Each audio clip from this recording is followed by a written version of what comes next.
तमाम उन मनुवादी लोगों को चेतावनी देता हूं और आगाह करता हूं कि अरे ओ मनु के औलादो, ये तो अभी 22 प्रतिज्ञाएं दोहराई गई हैं। जिस दिन हमने पेरियार रामास्वामी की 15 सवालों की बात करनी शुरू कर दी तो तुम्हारी चड्डी गायब हो जाएगी। का युग शुरू हो रहा है, उससे आप लोगों को समझने की जरूरत है कि ये देश मनुस्मृति से नहीं, ये देश इस देश के कॉन्स्टिट्यूशन से चलेगा। इस देश के कॉन्स्टिट्यूशन के फादर ऑफ कॉन्स्टिट्यूशन बाबा साहब अम्बेडकर के विचारों से ये देश चलेगा।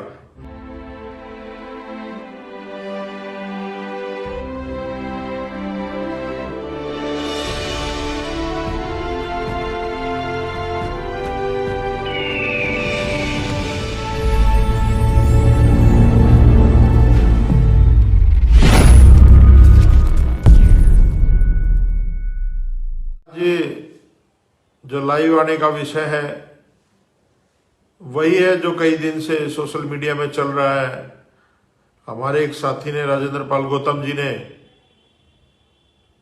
जो कार्यक्रम में वो बतौर अतिथि गए थे, उसमें जो 22 प्रतिज्ञाएं उन्होंने दोहराई, उस पे जो देश में बवाल मचा वो आप लोग सब देख ही रहे हैं। उसके बाद उनके ऊपर प्रेशर बनाया गया लाला जी के द्वारा, क्योंकि लाला जी आरएसएस का ही आदमी है, ये साबित भी हो गया। अभी मैंने उसका बयान भी ट्विटर पे डाला था, काफ़ी लोगों ने, 10-12 हज़ार लोगों ने वो देख चुके हैं। फेसबुक के माध्यम से भी हमने डाला था, वहाँ भी काफ़ी लोग देख चुके हैं। तो इसकी मानसिकता स्पष्ट है, ये जय श्री राम, जय श्री कृष्णा है ना, और तमाम जितने हिंदू देवी देवता हैं उनका अनुयायी है, ना कि भगत सिंह और बाबा साहब अम्बेडकर का। तो साथियों, राजेंद्र पाल गौतम जी से जो इस्तीफा लिया गया वो एक पर्दे के पीछे खेल था, जो मैंने पिछले लाइव में बताया भी था, मैं उस पर नहीं जाऊंगा। लेकिन आज जो हुआ, आज उनको पाड़गंज थाना बुलाया गया और पूरा दिन वहां पर बिठाया गया और नोटिस में क्या था कि इंक्वायरी ज्वाइन करें। किस बात की इंक्वायरी और कौन सी कंप्लेंट और किस तरह की, मैं तो ये कहूँगा कि राजेंद्र पाल गौतम जी को जाना ही नहीं चाहिए था वहाँ पर, क्योंकि वो पेशे से वकील भी हैं। उनका नोटिस आया, जवाब में नोटिस, उनको लीगल एक नोटिस रिप्लाई भेज देते, उनको जाने की आवश्यकता ही नहीं थी। अगर उन्होंने बुलाना ही था तो लीगली तौर पे बुलाते और फिर पूछताछ करते। ये तो हरेसमेंट है, उनको हरेस किया जा रहा है ताकि वो परेशान हो और कोई इस तरह की बात उनके मुंह से निकले ताकि वो लोग उनको घेरने का काम करें। लेकिन साथियों, मैं राजेंद्र पाल जी को हौसला अफजाई करता हूं इस बात को लेकर के। वो धैर्यवान व्यक्ति हैं और वो गए वहां पर और पूरा दिन उनको बिठाया गया, देर रात उनको छोड़ा गया।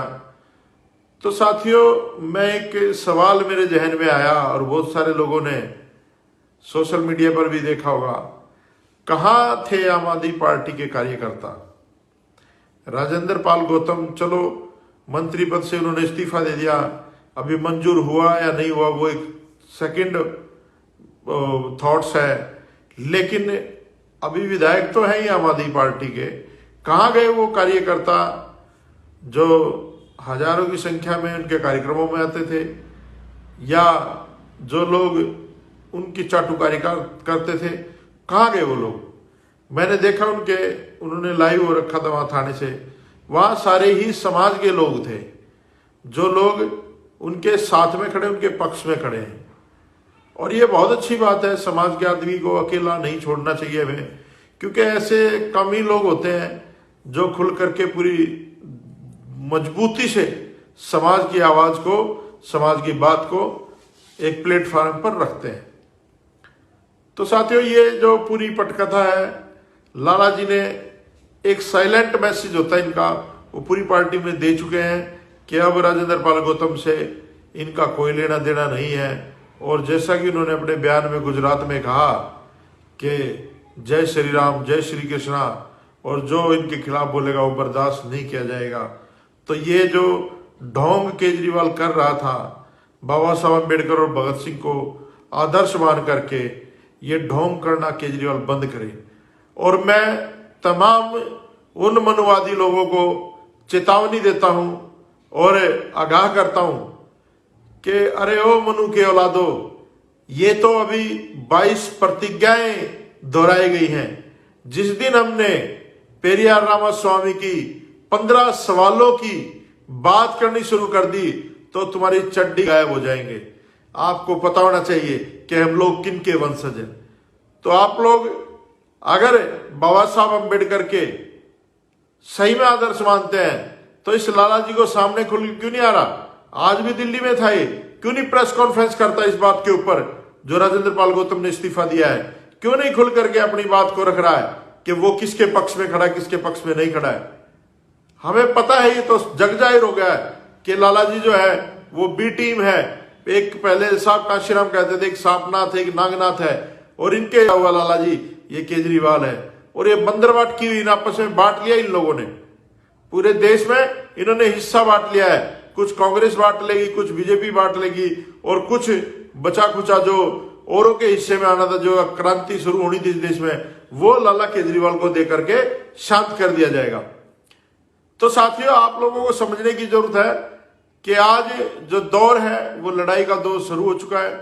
हमें अपने महापुरुषों की विचारधारा को बचाने के लिए हर व्यक्ति को सामने आना पड़ेगा।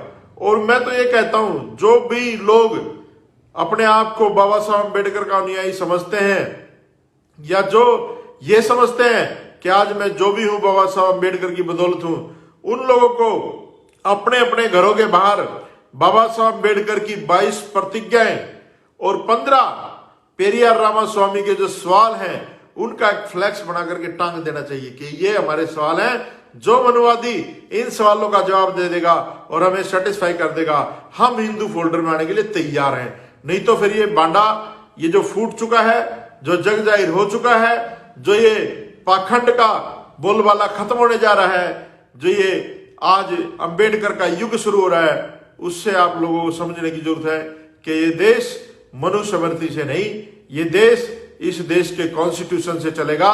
इस देश के कॉन्स्टिट्यूशन के फादर ऑफ कॉन्स्टिट्यूशन बाबा साहब अम्बेडकर के विचारों से ये देश चलेगा, ना कि तुम्हारी मन गढ़ंत कहानियों से चलेगा।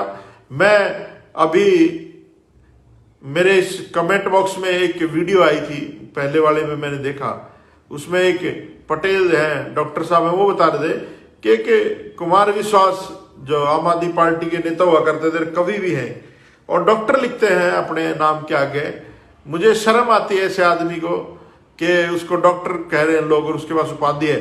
उसने क्या कहा, और उसके भाषण में है ये बात कि उसकी बेटी जब लंदन पढ़ने गई तो उसने अपनी बेटी को रामचरितमानस भेंट की कि बेटी जब तू परेशान हो तो ये पढ़ लेना। तो कुमार विश्वास वहां पर 3 महीने बाद जाता, देखता है वो गांठ खुली नहीं थी उसकी, उसने पढ़ा ही नहीं। फिर 1 साल बाद जाता है, फिर भी देखता है कि वो पढ़ी नहीं। तो अपनी बेटी से जब शाम को घूमने जाता है सवाल पूछता है कि बेटा तुमने वो रामचरितमानस नहीं पढ़ी। तो फिर वो बच्ची, क्योंकि वो आधुनिक युग की बच्ची है, उसने जवाब देती है कि पिताजी, जिस आदमी ने अपनी गर्भवती महिला को घर से निकाल दिया हो वो मेरा आदर्श कैसे हो सकता है, और उससे मैं क्या सीख पाऊंगी उसके जीवन से। तो फिर कुमार विश्वास जी कहते हैं कि ऐसा तो हुआ ही नहीं, ये तो जब बुद्धों का आगमन हुआ जब जाकर के ये चीजें उन्होंने जोड़ दी गलत सलत, और प्रभु श्री राम ने ऐसा किया ही नहीं। ये तो जग जाहिर है, आज से नहीं है। हम रामलीला देखते हैं, उसमें भी अग्नि परीक्षा ली गई है। हालांकि ये सारी चीजें हम लोग नहीं मानते हैं, हम इसको मैथोलॉजी मानते हैं, एक कल्पना मानते हैं, हम इसको नहीं मानते कि ये हुआ होगा। लेकिन फिर भी मैं एक बात कहना चाहता हूं ऐसे लोगों से, कुमार विश्वास जैसे लोगों से, कि जहां पर भी खुदाई करोगे तो राम के, कृष्ण के या महाभारत के जो भी अवशेष आप लोगों ने दबाए हैं या पैदा किए हैं, उनसे पहले बुद्ध के अवशेष निकले हैं। जितनी खुदाई करोगे, जितना गहराई में जाओगे, उतनी गहराई में तथागत बुद्ध मिलेंगे। और सम्राट अशोक का देश है ये, बाबा साहब अम्बेडकर का देश है, और ये बुद्ध का देश है।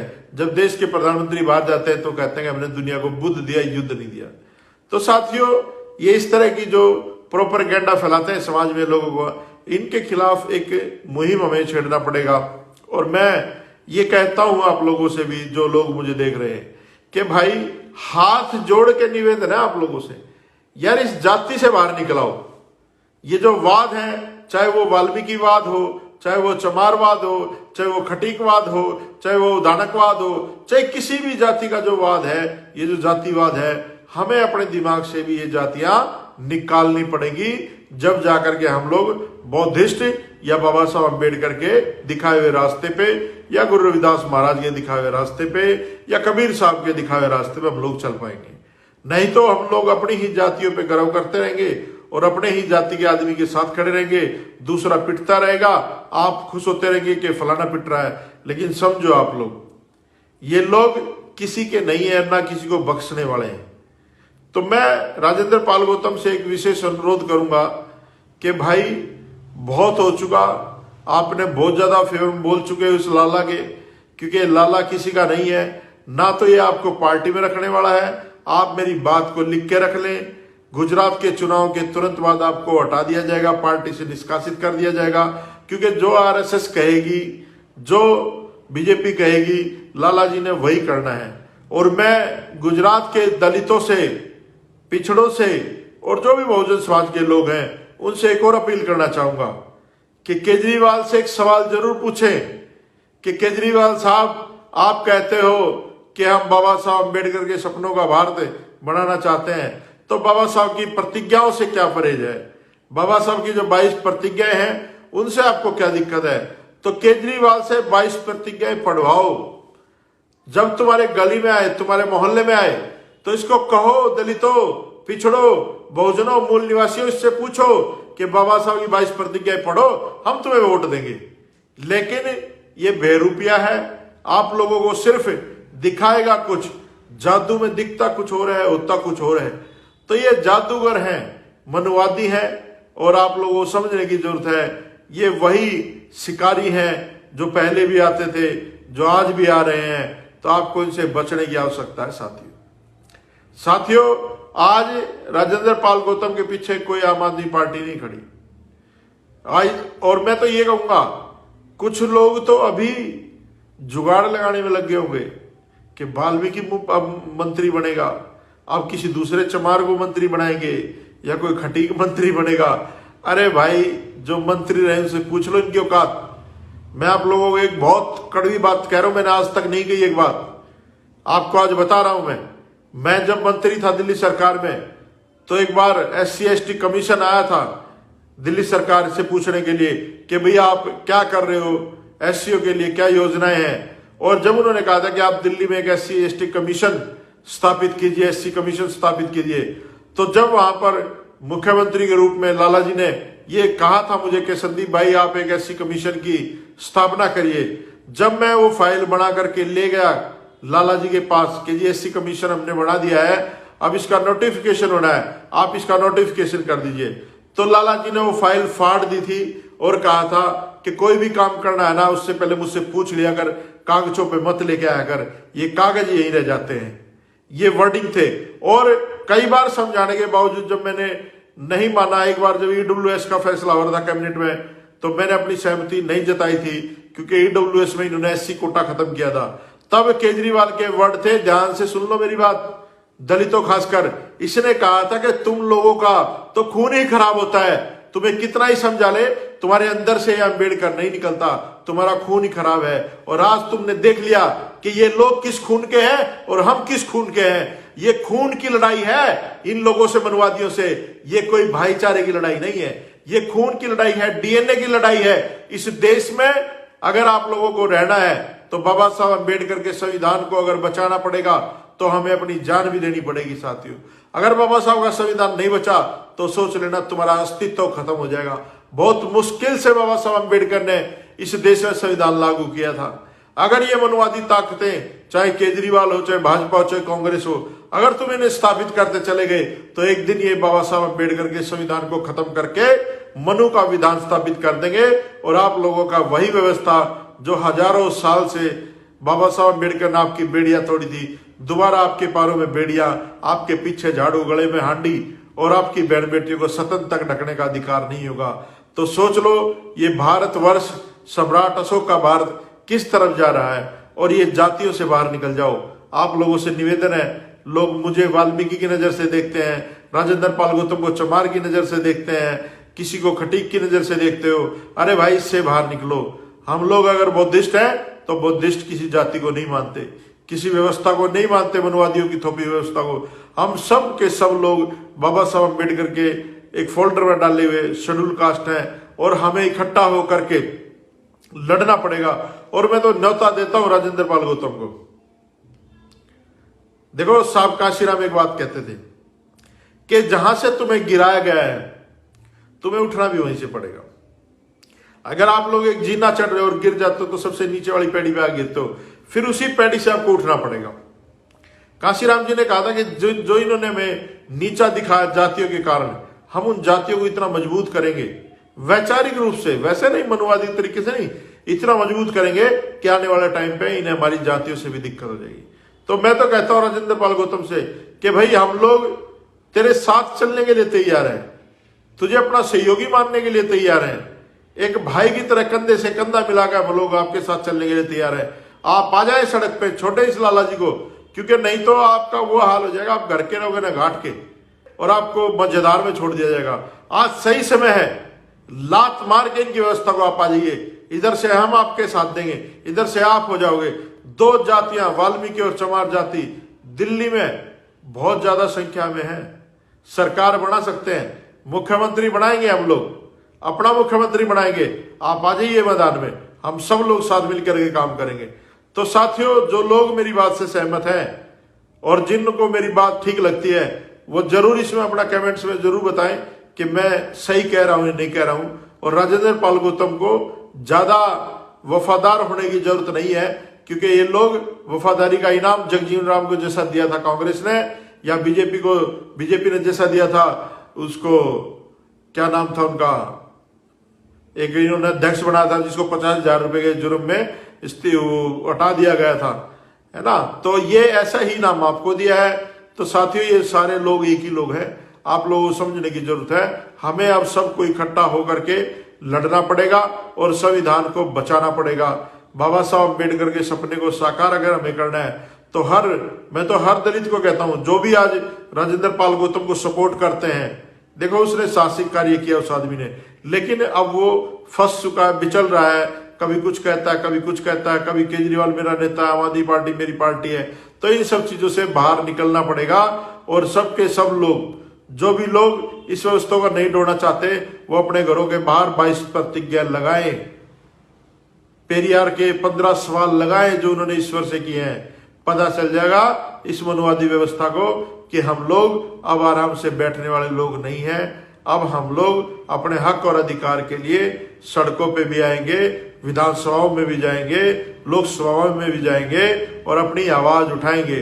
और एक और जाते जाते मैं एक सबसे अपील करता हूं, मेरे जितने भी शेड्यूल ट्राइब या ओबीसी के जो लोग हैं, हमारे जो 85% लोग विधानसभा या संसद में बैठे हैं, वो सारे के सारे लोग अपने अपनी विधानसभा में जब सत्र लगे तो बाबा साहब अम्बेडकर की 22 प्रतिज्ञाएं पढ़ो वहां पर, क्योंकि तुम लोग, तुम्हारी औकात नहीं थी वहां पर एमएलए, मंत्री या विधायक या सांसद बनने की।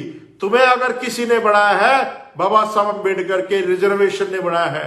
हर दलित को, हर ओबीसी को, हर बहुजन समाज के व्यक्ति को, चाहे वो लोकसभा का सदस्य है, चाहे वो किसी भी विधानसभा का सदस्य है, उसने अपने प्रतिनिधित्व में, अपने सामने, अपनी विधानसभा में 22 प्रतिज्ञाएं बाबा साहब की पढ़नी चाहिए। अगर आप लोग ये काम कर दें तो ये व्यवस्था जड़ से उखाड़ दी जाएगी और हमारे सम्राट अशोक का साम्राज्य, हमारे बाबा साहब अम्बेडकर के सपनों का भारत और बौद्ध में भारत बनने से इसको कोई नहीं रोक सकता।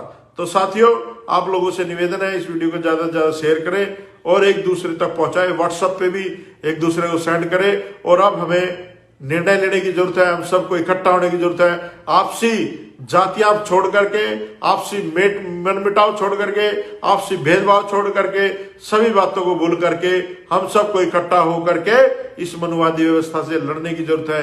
जय भीम, जय मूल निवासी,